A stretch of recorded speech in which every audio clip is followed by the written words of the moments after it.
கரூர் மாரியம்மன் வைகாசி பெருவிழாவை முன்னிட்டு கம்பம் வழங்கும் விழா.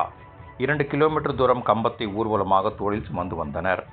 கரூர் மாவட்டத்தில் மிகவும் பிரசித்தி பெற்ற ஆலயங்களில் ஒன்றான அருள்மிகு ஸ்ரீ மாரியம்மன் ஆலயத்தில் வைகாசி பெருவிழாவை முன்னிட்டு இன்று திருவிழா தொடங்கி வரும் 27ஆம் தேதி வரை நடைபெற உள்ளது.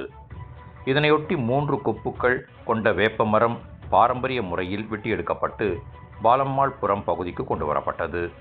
விநாயகர் கோவில் அருகே கம்பத்திற்கு வேப்பிலை சுற்றப்பட்டு பக்தர்கள் தண்ணீர், பால் ஊற்றி மஞ்சள், குங்குமம் இட்டு வழிபட்டனர். பின்னர் மாரியம்மன் கோவிலுக்கு கம்பம் கொண்டு செல்லும் நிகழ்ச்சியில் கம்பத்திற்கு முன்பாக இளைஞர்கள் மற்றும் இளம்பெண்கள் உற்சாகமாக நடனமாடியவாறு சென்றனர். ஜவஹர் பஜார் கடைவீதி வழியாக கரூர் மாரியம்மன் கோவிலுக்கு கம்பம் கொண்டு செல்லப்பட்டு கோவில் பரம்பரை அறங்காவலரிடம் ஒப்படைக்கப்பட்டது.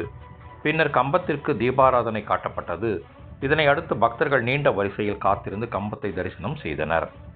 இதில் 200க்கும் மேற்பட்ட போலீசார் பாதுகாப்பு பணியில் ஈடுபட்டிருந்தனர். தொடர்ந்து மாரியம்மன் கோவிலில் இருந்து கம்பம் மாலை அமராவதி ஆற்றுக்கு கொண்டு செல்லப்பட்டு சிறப்பு பூஜைகள் செய்யப்பட்டு அமராவதி ஆற்றில் இருந்து கருப்பாயி கோவிலுக்கு ஜவஹர் பஜார் கடை வீதி வழியாக மாரியம்மன் கோவிலுக்கு எடுத்துச் செல்லப்பட்டு கரூர் மாரியம்மன் கோவிலில் கம்பம் நடப்பட்டு நாள்தோறும் பல்வேறு சிறப்பு நிகழ்ச்சிகள் நடைபெற உள்ளது.